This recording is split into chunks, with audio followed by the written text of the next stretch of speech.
You think you can play poker, boy? Let's see what you got. Billionaire Richard Blackstone shoves 11-year-old Jaden Thompson into the leather chair at his poker table. The child's feet barely touch the floor as Manhattan's elite crowd around with their phones out. One hand, you versus me. If you win, impossible. I'll pay for any school you want. When I win.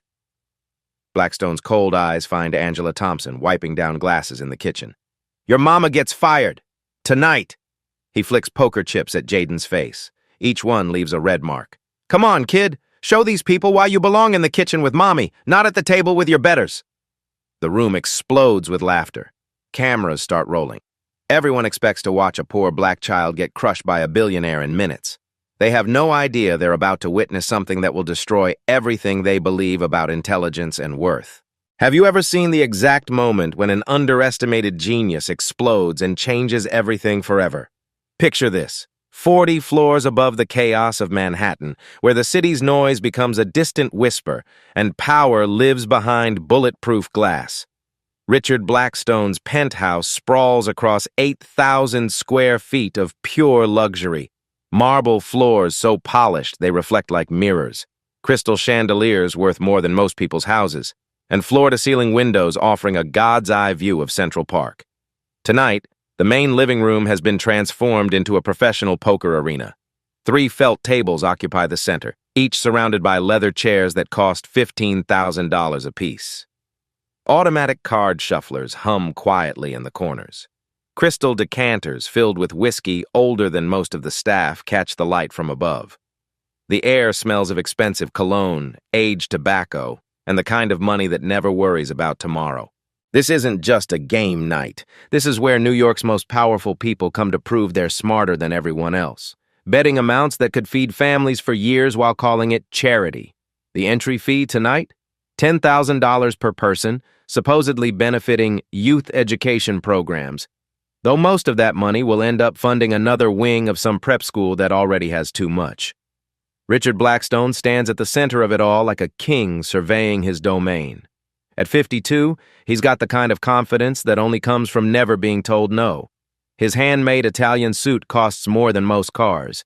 His Patek Philippe watch could buy a house. When he speaks, people listen. Not because he's wise, but because he signs their paychecks or funds their projects or holds their mortgages.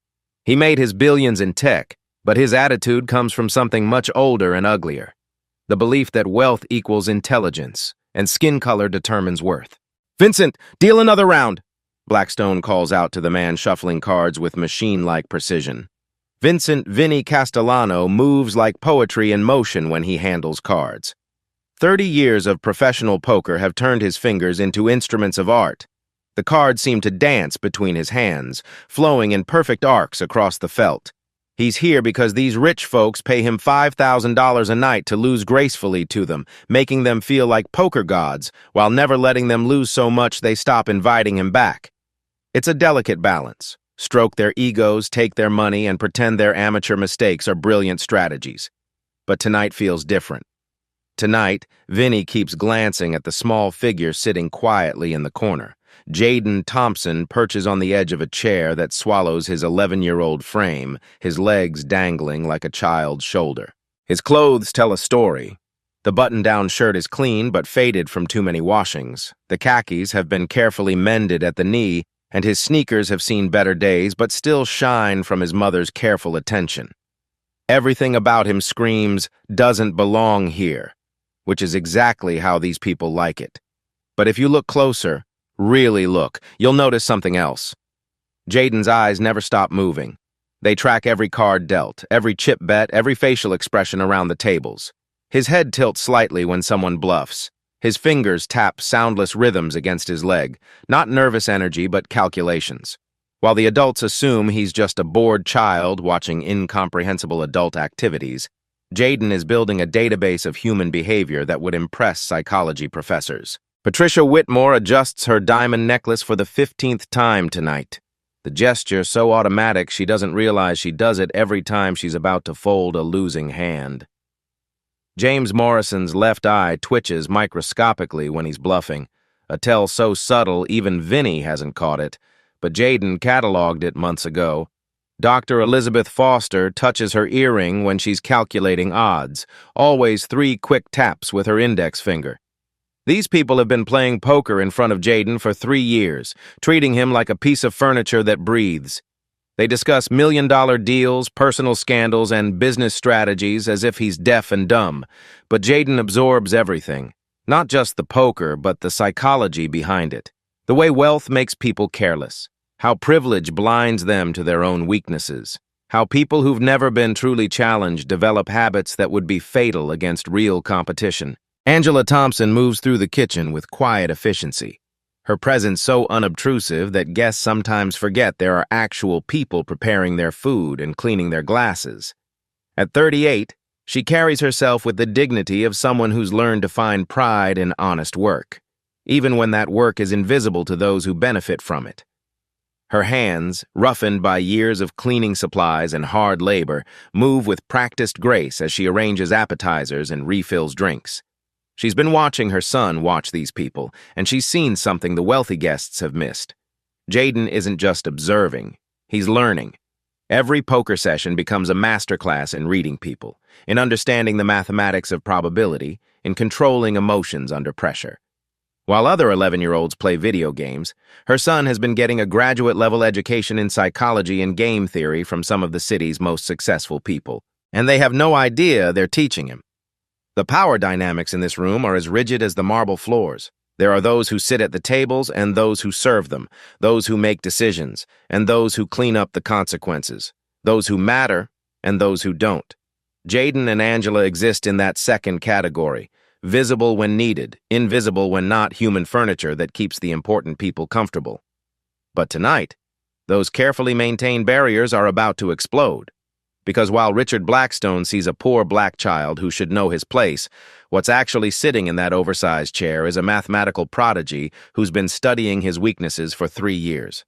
A psychological genius who's learned to read micro-expressions better than FBI profilers.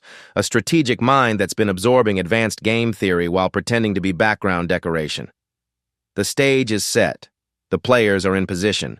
And Richard Blackstone is about to discover that sometimes the most dangerous opponent is the one you never thought to notice. The evening has been flowing with its usual rhythm of self-congratulation and casual cruelty when Richard Blackstone notices Jaden studying the poker manual lying on the side table.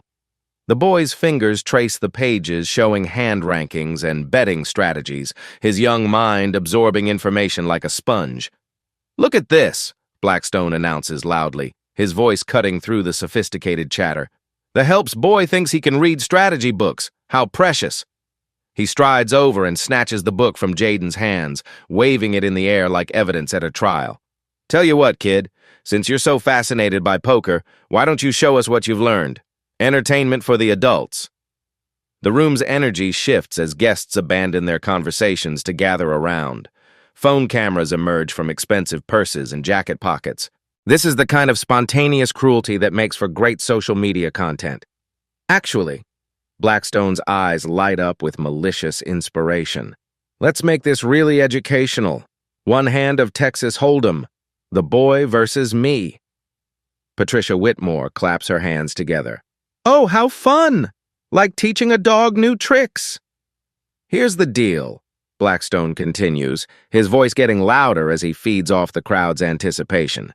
"If this kid somehow beats me, which is about as likely as pigs flying, I'll fund a full scholarship to any prep school in the city."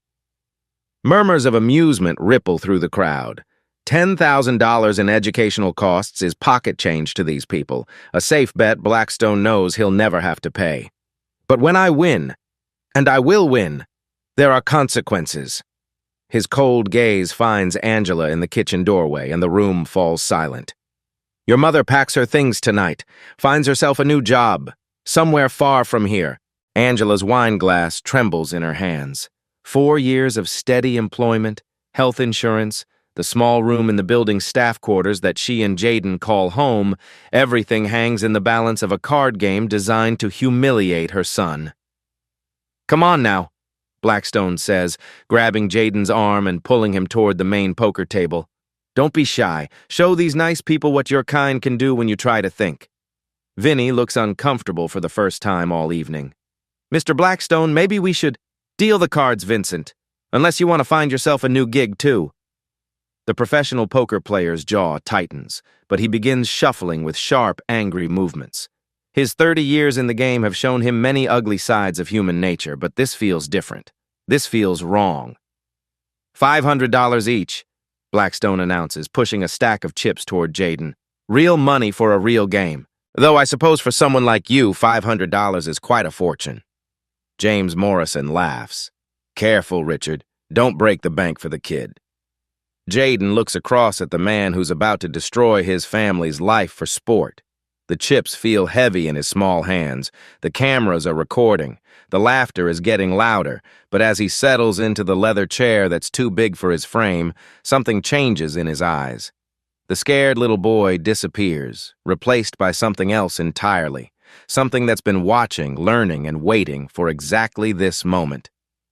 3 years ago, in a cramped apartment that smelled of medicine and old photographs, 8-year-old Jaden Thompson sat cross-legged on a threadbare carpet, watching his grandfather's weathered hands shuffle a deck of cards with the precision of a surgeon. "Poker isn't about the cards, little man," William Thompson said, his voice soft but firm as he dealt 2 cards to each of them. "It's about reading souls. Every person on this earth has tells, little habits that give away their secrets when they think nobody's watching." William had learned poker in the foxholes of Korea, where reading an enemy's intentions could mean the difference between life and death. After the war, he'd cleaned office buildings at night and played cards in Washington Square Park on weekends, turning $5 buy-ins into grocery money through pure skill and observation. "See this?" William pointed to his own face as he made an exaggerated expression. "When people lie, their bodies betray them. A twitch here, a touch there. Most folks are walking books. You just got to learn how to read." Young Jaden absorbed every word like gospel. While other kids his age played video games, he studied his grandfather's hands as they demonstrated probability. "If there are 52 cards and you see 5, how many are left? What are the chances the next card helps you?" William would ask. And Jaden's mind would calculate the answers faster than most adults could think. But it was more than mathematics. William taught Jaden to notice everything. How people's voices changed when they were nervous, how their breathing shifted when they were excited, how their eyes moved when they were calculating lies. "Rich folks think their money makes them smart," William would say with a knowing smile, "but money can't buy the ability to control your face when you're scared." The lessons continued every Sunday for 2 years until the cough started, then the hospital visits. Then the diagnosis came too late because they couldn't afford the right doctors, the right tests, the right treatments. "Don't let them tell you what you're worth, Jaden," William whispered from his hospital bed, pressing a worn $5 poker chip into his grandson's palm. "This old thing's from Vegas, 1973. Won it fair and square from a man who thought I was just another janitor. Show them who you are."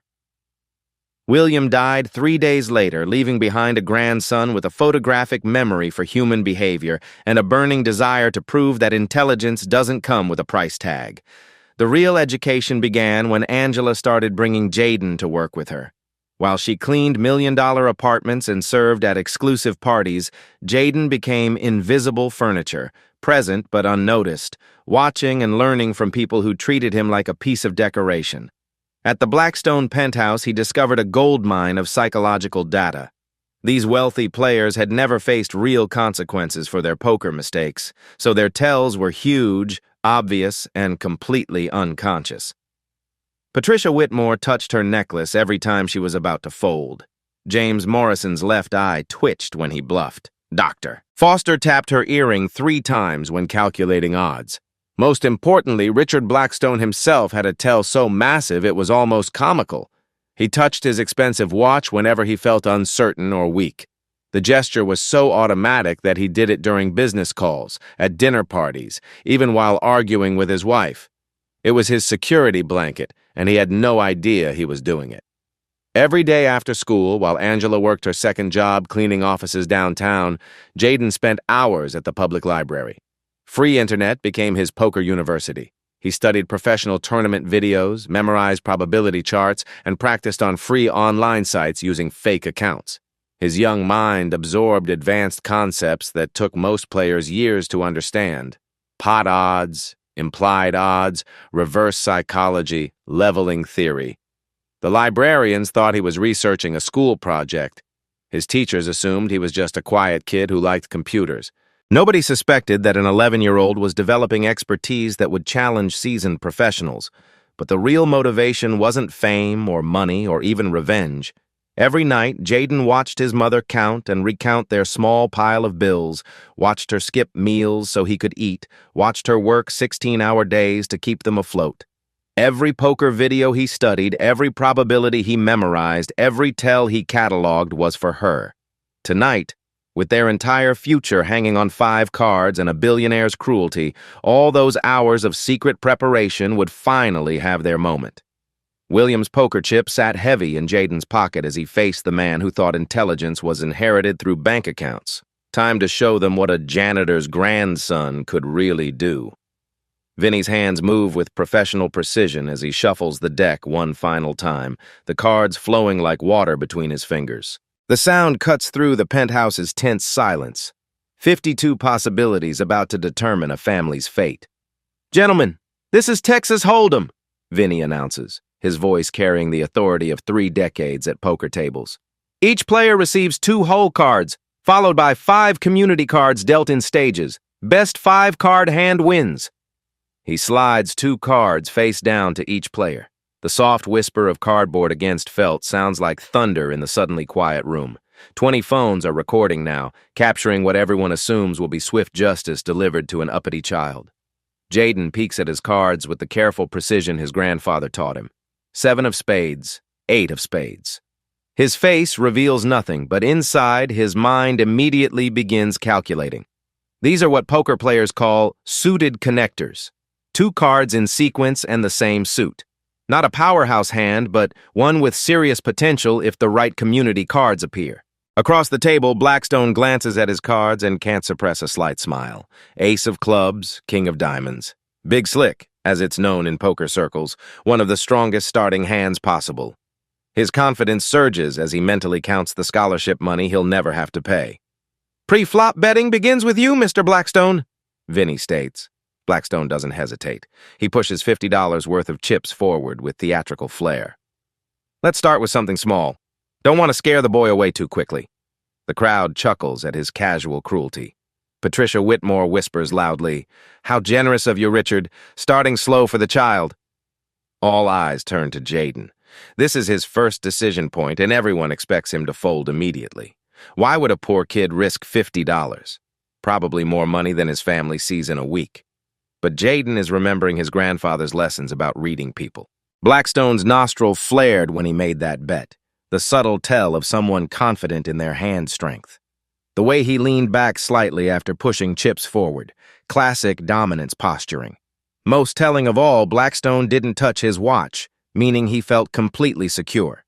Jaden pushes $50 forward to match the bet. "I call." The first murmur of surprise ripples through the crowd. The kid isn't folding. This might actually be interesting. Vinny burns 1 card and deals the flop. 3 community cards face up in the center of the table. The cards fall in sequence. 6 of spades, 9 of hearts, 5 of clubs. Let me explain what this means for each player because this is where the hand gets fascinating. Jaden's 7 and 8 of spades, combined with the 6, 9, and 5 on the board, gives him what's called an open-ended straight draw. He needs either a 4 or a 10 to complete a straight 5 cards in numerical sequence. With 8 cards in the deck that can help him, he has about a 31% chance of making his hand by the end. Blackstone's ace-king, meanwhile, has completely missed this flop.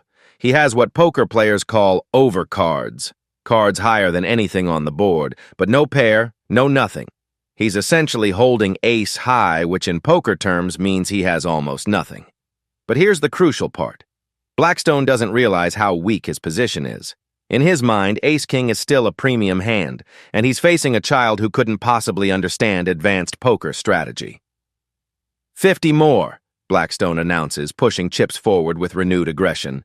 He's trying to bully Jaden out of the pot before the kid gets lucky.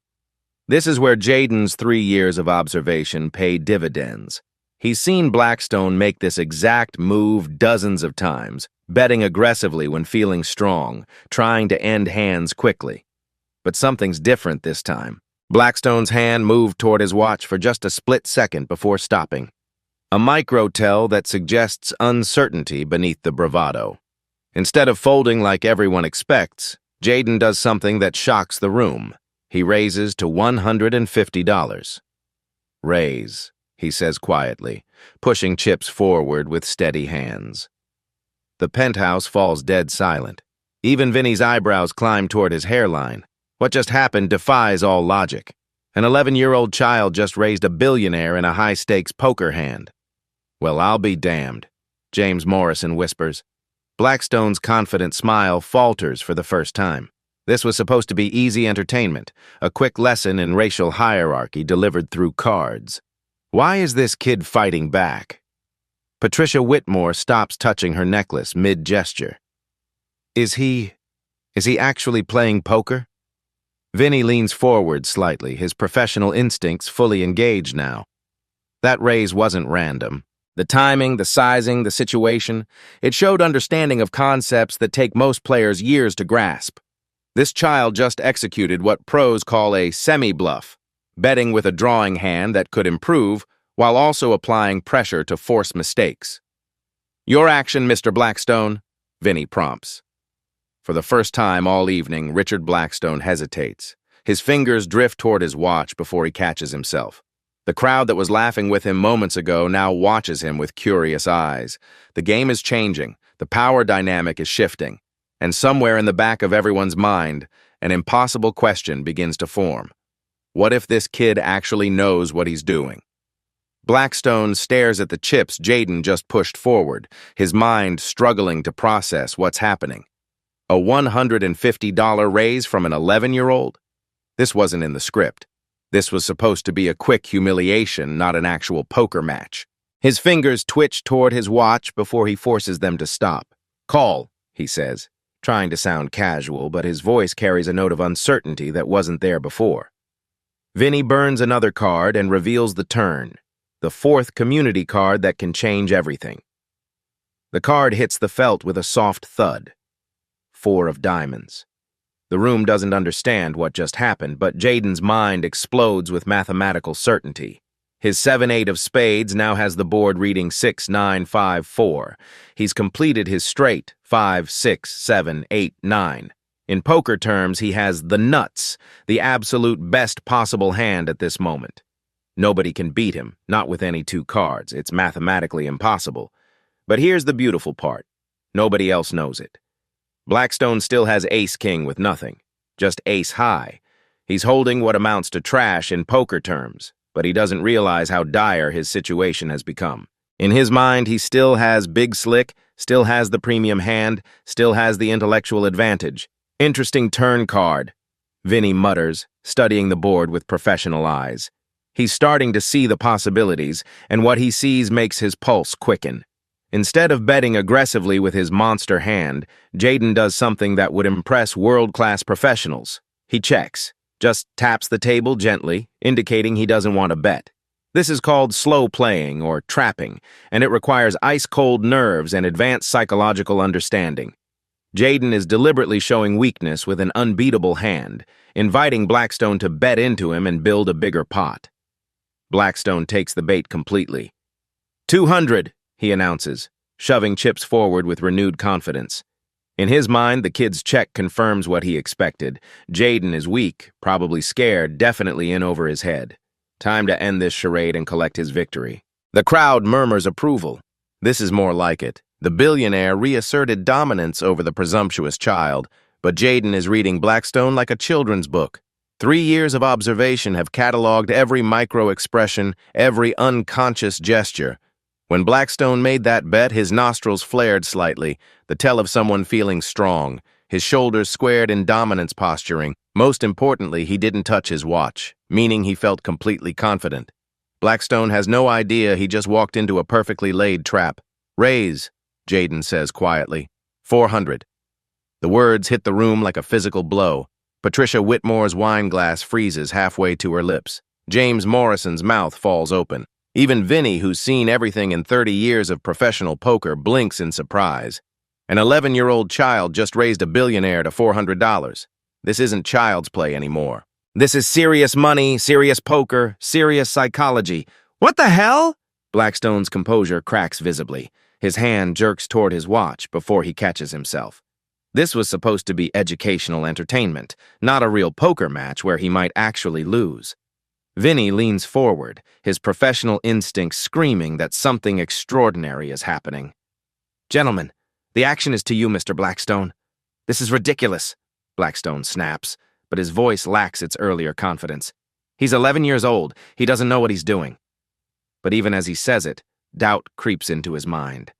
The kid's betting pattern shows understanding of concepts that Blackstone himself doesn't fully grasp. The timing, the sizing, the psychology, it's all too sophisticated for random luck. Patricia Whitmore whispers to her husband, "Maybe we should stop this. The child seems to actually know how to play." "No," Blackstone says loudly, his ego overriding his judgment. "I'm not being outplayed by the help's brat. Call. The pot now contains $800, real money that could pay Angela's rent for 3 months. But more than money is at stake here. Reputations, worldviews, fundamental beliefs about intelligence and worth hang in the balance." Vinny deals the final card, the river. 5 of hearts. A complete blank that changes nothing about the hand strength. Jaden still has his unbeatable straight. Blackstone still has absolutely nothing. "This is it," Vinny announces. "Final betting round." Jaden studies Blackstone's face with the intensity of a surgeon. Every micro-expression, every unconscious gesture gets cataloged and analyzed. Blackstone's breathing has quickened slightly. His pupils are dilated with stress.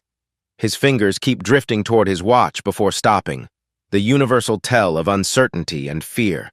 The man is breaking down, and he doesn't even realize it. "Check," Jaden says, tapping the table softly. It's the perfect move. By checking with the nuts, he's giving Blackstone one final chance to bet into him, to commit even more money to a pot he cannot win. It's psychological warfare at its finest, showing weakness while holding ultimate strength. Blackstone's mind races. The kid checked again. That has to mean weakness, right? Children don't have the sophistication for advanced deception. This is his chance to end the humiliation and restore proper order. "All in," he declares, shoving his remaining $150 into the center. "Every last chip. Let's see what you're really made of, boy." The room gasps. Blackstone just committed every chip he has to a pot he cannot win, against an 11-year-old who's been outplaying him since the first card was dealt. Jaden looks at the chips, then at Blackstone's face, then at the cameras recording every moment of what's about to become poker legend. "I call," he says simply. The trap is complete. The game is over. All that remains is the revelation. The moment Jaden calls Blackstone's all-in bet, the penthouse falls into absolute silence. $850 sits in the center of the table, more money than Angela makes in 2 months, waiting for the cards to be revealed. But before anyone can show their hands, Vinny stands up from his chair, his professional reputation demanding he speak. "Ladies and gentlemen," his voice cuts through the tension like a blade, "I need to explain what you're witnessing here." He gestures toward the community cards spread across the felt. "This board shows 6-9-5-4-5. Now, I've been playing professional poker for 30 years, and what this young man just executed." He pauses, shaking his head in genuine amazement. "This is a master-level strategy." Patricia Whitmore lowers her wine glass, her earlier amusement replaced by genuine curiosity. "What do you mean, Vincent?" "Look at the betting pattern," Vinny explains, his voice gaining authority as he speaks to the crowd. Jaden called the initial bet, then raised on the flop when he had a drawing hand. That's called a semi-bluff, and it requires deep understanding of pot odds and psychology. When the turn card came, he checked with what I suspect is a very strong hand, then raised it when his opponent bet. That's textbook slow playing. James Morrison leans forward, his earlier smirks fading. "Are you saying the kid actually knows how to play?" "I'm saying," Vinny's voice grows more serious, "that I've seen this exact sequence of moves in World Series of Poker main events. Professional players pay thousands of dollars for coaching to learn these concepts. This child just executed them flawlessly against a man who thinks he owns the world. The crowd's energy shifts dramatically. Phones that were recorded for entertainment value now capture something else entirely, the possibility that they're witnessing genuine brilliance from an unexpected source. Dr. Elizabeth Foster, who's been silent until now, speaks up. Vincent, are you suggesting this 11-year-old is actually outplaying Richard? Ma'am, I'm not suggesting anything, Vinny replies firmly. I'm telling you that if this young man has the hand I think he has, what we just watched was a clinic in advanced poker psychology. He read his opponent, controlled the pot size, and extracted maximum value from someone who never suspected the trap being set. Blackstone's face goes pale as the implications sink in. The laughter that surrounded him minutes ago has evaporated. The crowd that was enjoying his dominance display now looks at him with different eyes, eyes that are starting to see weakness where they once saw strength. This is impossible, Blackstone stammers. He's just a kid, Just what? Angela's voice carries from the kitchen doorway where she's been watching in silence. For the first time in 4 years of employment, she speaks directly to Blackstone's guests. Just brilliant? Just gifted? Just someone you never bothered to notice because of the color of his skin? The room's atmosphere completely transforms. What began as cruel entertainment has become something else entirely, a reckoning with assumptions, prejudices, and the dangerous habit of judging intelligence by circumstances rather than ability. Vinny looks directly at Blackstone. Sir, it's time to show your cards. The moment of truth has arrived, and everyone in the room except Blackstone is starting to suspect they're about to witness something extraordinary. Show your cards, Vinny commands, his voice carrying the authority of 3 decades at poker tables worldwide. Blackstone's hands tremble slightly as he reaches for his hole cards. His mind still can't accept what's happening. An 11-year-old child cannot possibly have outplayed him. It's genetically impossible. It's socially impossible. It's everything he's built his worldview on crashing down in real time. He flips over his cards with desperate confidence. Ace of clubs. King of diamonds. Ace-King, Vinny announces to the room. Also known as Big Slick. With the final board of 6, 9, 5, 4, 5, Mr. Blackstone has ace-high. The crowd murmurs in confusion. Ace-high sounds impressive to people who don't play poker, but Vinny's tone suggests it's not good news. In poker terms, Vinny explains clearly, ace-high means Mr. Blackstone has essentially nothing. No pair, no straight, no flush. Just his ace as a high card. It's about as weak as a hand can be in this situation. The reality hits Blackstone like a physical blow. He just bet nearly $1,000 with nothing. But that's impossible. Ace-King is a premium hand. It's supposed to be strong. How can he have nothing? All eyes turn to Jaden, who sits quietly in his oversized chair looking impossibly young and impossibly calm. The cameras focus on his small hands as he reaches for his cards. Gentlemen and ladies, Jaden says, his voice clear and steady. Let me show you something my grandfather taught me about reading people. He flips over his cards. 7 of spades, 8 of spades. Vinny's eyes widen as he processes the hand. His voice drops to an awed whisper. 7, 8 of spades, with the board showing 6, 9, 5, 4, 5. He pauses, calculating quickly. That gives Jaden a straight. 5, 6, 7, 8, 9. The room erupts in gasps and shocked murmurs. Patricia Whitmore's wine glass slips from her fingers, shattering on the marble floor. James Morrison's mouth falls open in complete disbelief. A straight beats ace-high, Vinny announces, his professional composure cracking with genuine amazement. Jaden wins, but the cards tell only part of the story. Vinny turns to address the stunned crowd, his voice carrying the weight of professional authority. Ladies and gentlemen, what you just witnessed wasn't luck. This young man has been holding the winning hand since the 4th card was dealt, but instead of betting aggressively and scaring his opponent away, he slow-played it perfectly. He points to the sequence of bets. He trapped Mr. Blackstone into committing every chip he had to a pot he could never win. That's not beginner's luck. That's advanced psychological warfare. Blackstone stares at the cards in complete shock, his brain unable to process the mathematical reality in front of him. This can't be happening, he whispers. This is impossible. The mathematics are quite simple, actually, Jaden says, his young voice cutting through the chaos with surgical precision. You had roughly a 6% chance of winning after the turn card.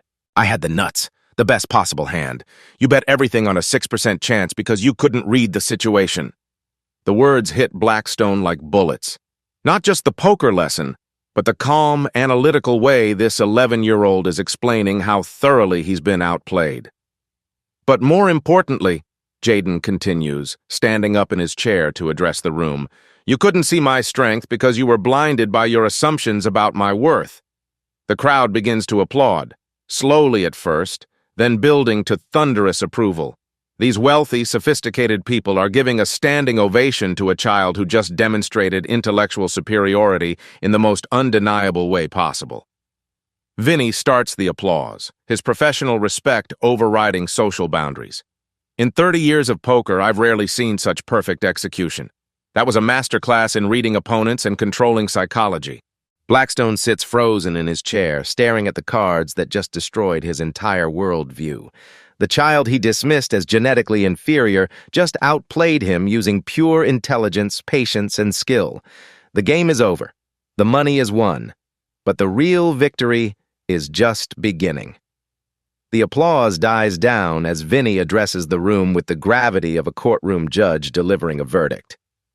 Ladies and gentlemen, I need you to understand what just happened here, he says, his voice carrying 30 years of professional authority. This wasn't a fluke. This wasn't beginner's luck. What Jaden just executed requires mastery of concepts that most players never learn. He gestures toward the felt table where the cards still lie in testament to genius. He read micro-expressions to identify his opponent's tells. He calculated pot odds in real time. He employed advanced psychological strategy to extract maximum value from a losing hand. These are skills that professional players spend decades developing. Patricia Whitmore, her earlier cruel laughter now a memory, steps forward with obvious discomfort. Vincent, are you saying this child has been studying poker? Ma'am, I'm saying this child has been studying human psychology at a graduate level while we all assumed he was just furniture. Vinny's words cut through the room's pretensions like a surgeon's scalpel. For the first time since the cards were dealt, Jaden stands up fully in his chair and addresses the crowd that has spent years ignoring his existence. For 3 years, I've sat in corners of rooms like this, watching you play poker and assuming I was too young or too poor or too black to understand what I was seeing. His voice carries a quiet strength that makes even the most powerful people in the room listen. But my grandfather taught me that poker reveals character. Tonight, every person in this room revealed exactly who they are. James Morrison shifts uncomfortably. Now wait just a minute. No, sir, Jaden interrupts with polite firmness. You wait. You laughed when Mr. Blackstone called me an animal. You recorded videos expecting to watch a child get humiliated for your entertainment. You assumed my worth based on my mother's job and the color of my skin. The room falls silent as the weight of their collective behavior settles on their consciences. But poker taught me something else, Jaden continues, his young voice gaining power. It taught me that assumptions are dangerous. Mr. Blackstone assumed I was inferior because of my circumstances. That assumption just cost him $1,000 and his reputation. Angela Thompson steps out of the kitchen where she's been silently watching her son's transformation from invisible child to undeniable force. My son taught himself poker theory using library books and free internet videos, she says, her voice steady with pride. While you assumed his limitations, he was mastering skills. You pay consultants thousands of dollars to teach you poorly. Dr. Elizabeth Foster, shame evident in her voice, asks, How long have you been watching our games, Jaden? 3 years, ma'am. Every Thursday night poker game, every weekend tournament, every casual hand during dinner parties. I've been cataloging tells, memorizing betting patterns, studying the psychology of players who never faced real consequences for their mistakes. That's impossible, Blackstone finally speaks, his voice hollow with shock. You're just a child. Children don't have that kind of capacity for what? Jaden's question hangs in the air like a challenge. For intelligence? For analysis? For learning? Or just for being better than you thought someone like me could be? The question hits Blackstone like a physical blow, exposing the racist foundation of his disbelief. Vinny delivers the final verdict. Mr. Blackstone, in poker we have a saying, play the player, not the cards. You played the stereotype instead of the person sitting across from you. That's why you lost. Angela adds quietly, my son has been accepted to Harvard's early admission program. We just couldn't afford it before tonight. The room's atmosphere shifts completely as the implications sink in. They haven't just witnessed a poker game, they've witnessed the public destruction of everything they believed about intelligence, worth, and superiority. The real lesson isn't about poker, Jaden concludes, his voice carrying wisdom beyond his years. It's about the dangerous cost of underestimating people based on assumptions. Tonight, those assumptions cost Mr. Blackstone everything. Tomorrow, they might cost you just as much. The moral reckoning is complete. Justice has been served not through violence or revenge, but through pure, undeniable intellectual superiority demonstrated in the most public way possible. 6 months later, the transformation is complete and undeniable. Jaden Thompson sits in the library of Manhattan Preparatory Academy, his Harvard acceptance letter framed on the desk beside his grandfather's old poker chip. The morning sun streams through floor-to-ceiling windows as he tutors 3 classmates in advanced probability theory, concepts that once seemed impossible for a boy from his background to understand, let alone master. The key to reading people, he explains to his study group, isn't magic. It's observation, pattern recognition, and understanding that everyone reveals their thoughts through unconscious behaviors. His phone buzzes with a text from his mother. Channel 7 wants another interview about the scholarship fund. Are you free this weekend? The viral video changed everything. Within 24 hours of James Morrison posting the footage, #PokerGenius was trending worldwide. The clip of an 11-year-old black child systematically dismantling a racist billionaire's worldview has been viewed over 50 million times across all platforms, but the real impact goes far deeper than social media metrics. 3 weeks after that night, Dr. Elizabeth Foster approached Angela with an offer to manage her family's charitable foundation at triple her previous salary. We need someone who understands what real intelligence looks like, she said, and how easily we can overlook it. Angela accepted, and within months proved that her organizational skills and attention to detail, honed through years of managing wealthy households, translated perfectly to managing multi-million-dollar philanthropic initiatives. The William Thompson Foundation, named after Jaden's grandfather, has already awarded 47 full scholarships to gifted children from working families. The selection criteria? Not test scores or essays, but demonstrated ability to learn, adapt, and overcome obstacles. We look for kids who've been underestimated, Angela explains to reporters. The ones sitting quietly in corners, absorbing everything, while adults assume they're not smart enough to matter. Applications to chess and poker clubs in community centers nationwide increased by 400% after the video went viral.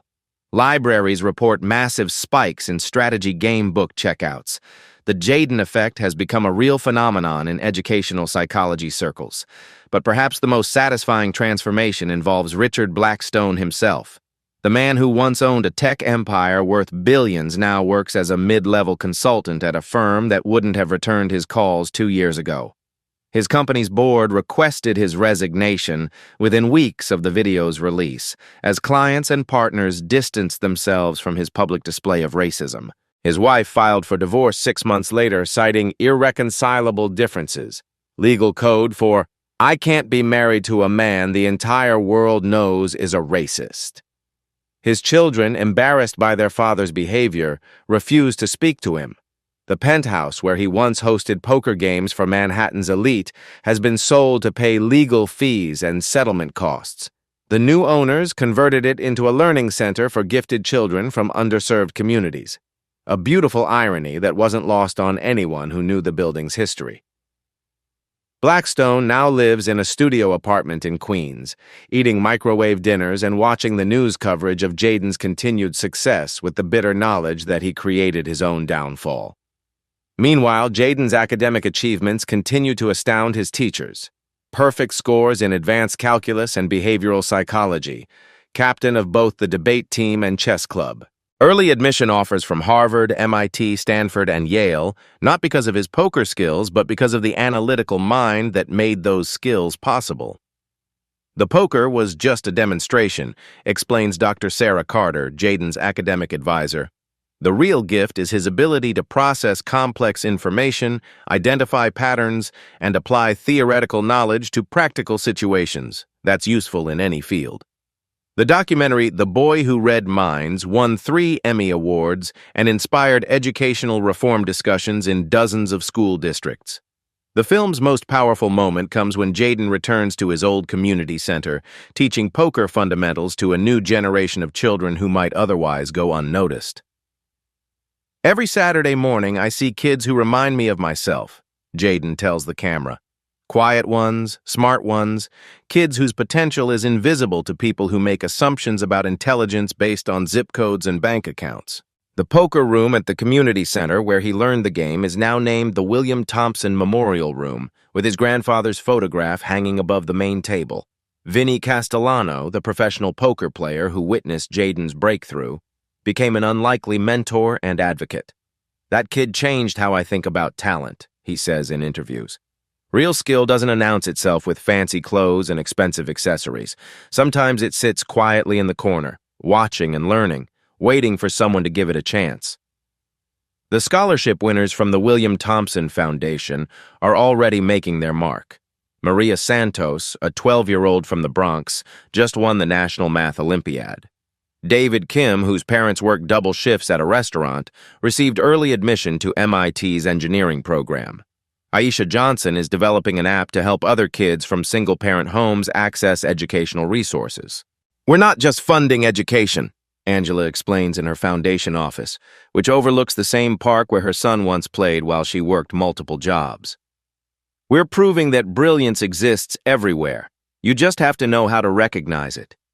The ripple effects continue spreading. Business schools now teach the Blackstone case study as an example of how unconscious bias can lead to catastrophic decision-making. The poker community has embraced Jaden as a symbol of the game's democratic nature, where skill matters more than background.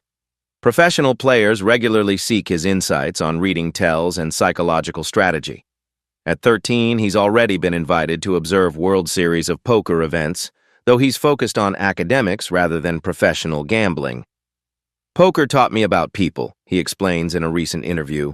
"But people are everywhere. In science, in business, in politics. Understanding human psychology is useful no matter what career you choose." As for his immediate future, Harvard awaits. Full scholarship, naturally, along with a spot in their accelerated psychology program. His admission essay, titled "Why Assumptions Are Dangerous," has been shared in educational circles as a masterpiece of analytical thinking from a teenage mind. The final scene of the documentary shows Jaden at his prep school graduation, speaking as valedictorian to an audience that includes many of the same people who once dismissed him as invisible furniture. "Intelligence isn't inherited through wealth," he tells the crowd, his voice now deeper but carrying the same quiet strength that shocked a penthouse full of billionaires. "Brilliance isn't passed down through privilege. Genius grows wherever curiosity meets opportunity, even in the shadows where society doesn't think to look." The standing ovation lasts 5 full minutes. Today, Jaden Thompson is living proof that potential has no address, no uniform, no accent, only the courage to prove everyone wrong, one perfect decision at a time. And somewhere in Queens, Richard Blackstone watches the graduation coverage on his small television, finally understanding the cost of assumptions that once seemed so safe to make. Subscribe for more stories of hidden genius, unexpected victories, and the beautiful moment when prejudice meets undeniable truth. Because right now, somewhere, a brilliant mind is being overlooked, and all they need is someone willing to see their true potential.